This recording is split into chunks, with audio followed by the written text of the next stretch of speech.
The team and I, we were sitting around and we were talking about, the problems with career, and we were going through a lot of the things that inspire us to want to make this company something that's really special to the market. And we were looking at all the things that are wrong with this perspective, or the lack of perspective that we have. And we recognize, or we see that there are real problems that have to do with career that don't all have to do with us and our own inexperience with dealing with it. There's a playing field out there, and the playing field isn't necessarily set up for us. Now, we have a lot of responsibilities, like we are contributors in a dysfunctional relationship, but that they make it a dysfunctional relationship is a corporate problem, so it's a balance issue, It's another problem. We work 60 hours a week. Well, they ask us to, but we also do it, So when they proposed that to us, we were so scared of saying no to it that we said yes, yeah, we'll do that, and that became our culture. That's no good. Complacency. Complacency is a two-sided issue. Complacency means that we're not doing enough for ourselves, but they're not doing enough for us either. There's no motivation to change. Training. We're not thinking about our careers enough because we're confused about job and career and work, and what needs to get done next, or what needs to get done to move the ball forward. It's both sides of it. If we're not thinking about careers together, and we're not thinking about career success on our own, then nobody's thinking about career. Well, we're here, we'll help. We undervalue ourselves, We're working 60 hours a week. What does that mean? We're working 60 hours a week sometimes. That's a lot of work. Every hour that you work on a salary, of course, it goes down, in terms of what your hourly rate is worth. So we're devaluing ourselves the whole way. What happened to that fabled career that we were promised? Where did that go, that career opportunity? What happened to that? How do we find those? Do you know where to look for them? If we know where to look for them, we can find them, and I promise you they're still there. It's just that we've all forgotten all of these problems. It's in these problems that we can uncover, the real opportunities to come. How many of us have bad managers, and aren't being tapped on the shoulder? For me, I had so much potential when I was working for, Fortune 15 companies, I think I worked for 3 of them. And no one really ever, I thought that when I went there, that I would have the opportunity to develop my own career in-house and to bring what I know, my experience, my knowledge, my perspective to the table. They advertised career opportunities. They advertised that you would have a career path. They advertised that your ideas are welcome. Be creative.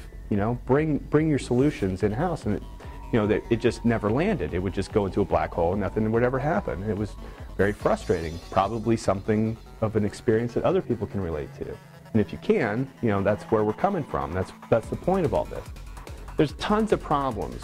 I want to keep walking through them because it's important that we know what the playing field is like and what we're up against.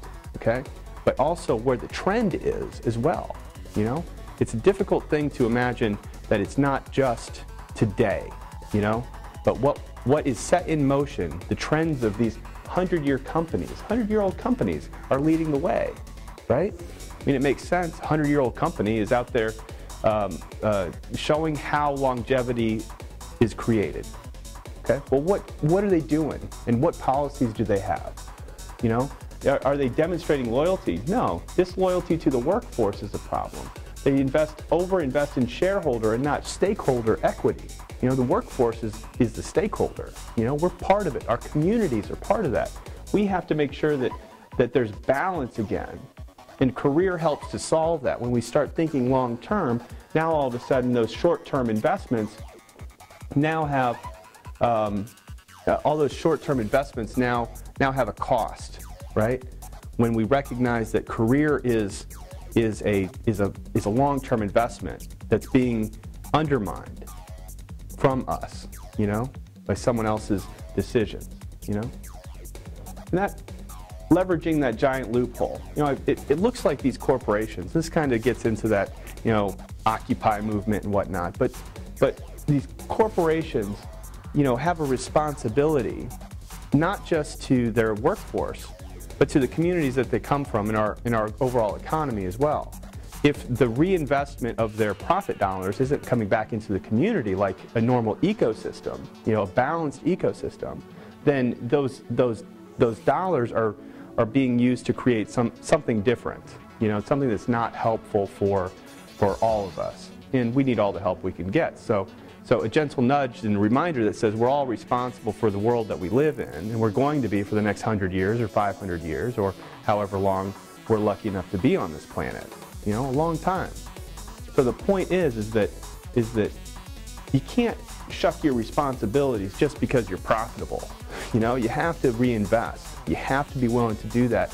And I'm suggesting that we as the workforce have not been doing as much as we can to develop ourselves, to get ourselves to that next level, but at the same time, the corporations have been largely devaluing us through their business practices. One of the things that I like to talk about, one of the things that I like to mention about that kind of relationship is, like big corporation and temporary professional staffing help, okay? So let's say it's IBM and it's Manpower Professional, okay? Just for example purposes, not that they would ever do this intentionally, but they're both for-profit companies, okay? IBM's intentions are to be mighty and profitable, great, global enterprise. Manpower's job is to provide a solution for staffing. Okay, so they're in there, they knock on the door and say, hey, IBM, do you have any jobs coming your way? I'd like to have those. And we could hire those cheaper than the open market, and you won't have to pay benefits and all that stuff either. Okay, we can just get more people in the door for cheaper. That's a solution for IBM. IBM says, we love that, because we're now more profitable. Well, if it's just me out there that's looking to get a job at IBM, now all of a sudden I have added competition to go through the likes of Manpower Professional, right? Who is devaluing my skills because now I'm a temporary professional. How do I break through? That's no fun. That's no good. How does a person do that? So I as an individual, you as an individual, have to compete with some for-profit, publicly traded company whose sales force is actively engaged in growing their own profits, which devalue you as an employee. It's a conflict of interest. It's a worker, potential worker. Conflict of interest. We can do better than that. There are problems, but this is what we're up against, in our career. Long-term investing in ourselves, in our economy. We don't think in our careers. When was the last time anybody asked you, how's your career going? How much have you invested in your career of late? What kind of solutions have you developed to assess the playing field and really put a plan together so that you can be successful in an environment that may be hostile towards you? Maybe. Of course, they'd say, no, of course it's not hostile. We love our employees. We love our workforce. Look, if everybody felt like they love their job and they love the places where they work, then everybody would be happy, right? It's more like 87% of working Americans are dissatisfied with their employment relationship. That's a lot of people not happy. Even if it's half that, How many is that? How many is that? 100 million people? 50 million people? It's just too many people, okay? If you're one of them, that's what Career Underground is here. Because it's not just about the corporations anymore and their interests. What they've failed to do is take an accounting of their own workforce satisfaction and the idea that maybe, just maybe, that somebody else out there might care more about their success than the actual employer themselves does. So at Career Underground, what we're doing is creating high achievers. We turn on success. I teach you how to have a successful career, and from that, I encourage you to put that to work within your corporate walls, within your current job. Put it to work. Show them what you got. Make them prove themselves to be holders of that responsibility of developing your career. And maybe just Career Underground existing all by itself that says, hey, there's a bunch of problems. And there may be some nefarious intentions out there, you know, from executives. Maybe those guys don't have our best interests at heart. You know, those guys are profiting, you know, on the backs of our cutting jobs. You know, if we're growing an economy, why should we be cutting jobs? Think about it. What are we doing? What are these companies doing to reinvest, to create opportunities for more growth? Because it seems to me that when the big company swallows the medium and the small company, that reduces job opportunities outside, not just competitive landscape for selling products.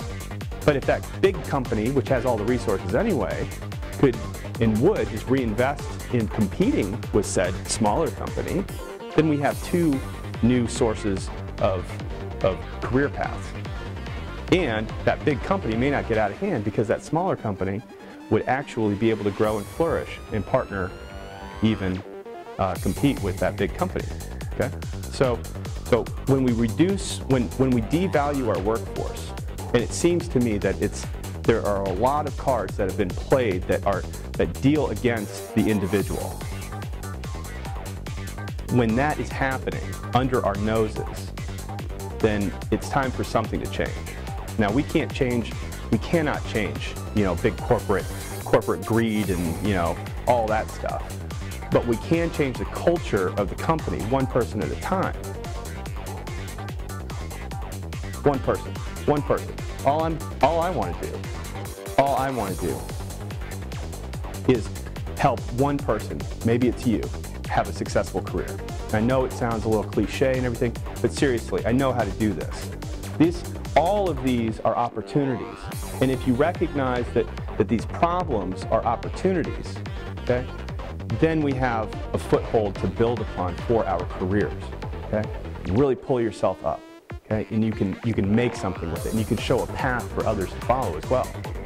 So my thinking is that with each person that we can help at Career Underground, and we can develop the solutions for each person that we can help with from Career Underground. Each person that can help overcome one of these problems is a success story. And from that, we have a very tiny, from the inside out approach to corporate cultural change. And just maybe over the course of time, if we point our noses in the direction of win-win in the future, and we make that a priority for each of us, and we each also know how to be successful in innovating for ourselves within our job, within our expertise, that's when I think that things can turn. You know, it takes a long time to turn a battleship out at sea. You know, you can't just turn it around. It takes a long time. So we get started on our own. We win.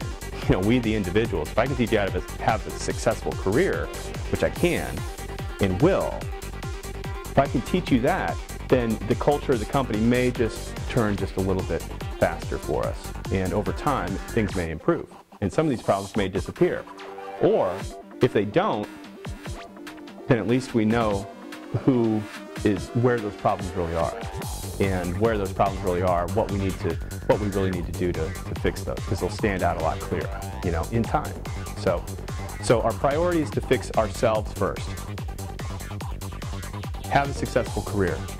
In so doing, maybe we change the culture of some things, make some things better. So thank you very much for watching. Thank you for tuning in. I know that career is this really complicated subject, and it's so much fun to think about, you know, and it's so much fun to look at from this perspective, from a third-party perspective, because it's not just about us being successful, it is about you being successful. It's about helping where we can help, creating solutions on both sides of the fence. Wherever there's a problem, there's a balanced solution that can come out of it. It's just a matter of whether or not we can see it. So with all that being said, thank you so much for your attention and for your interest in improving yourself in your. Thank you very much thank you for your attention and for your help with developing this company and for your support of this company, and hopefully we can make a big difference. So we'll see you again soon. We'll follow up, and below.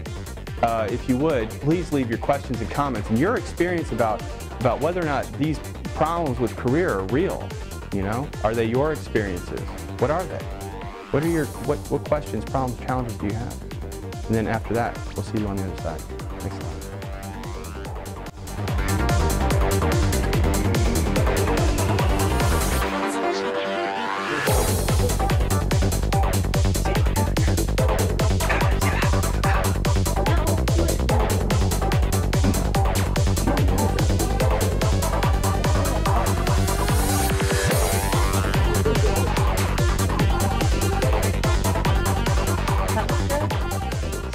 See you underground.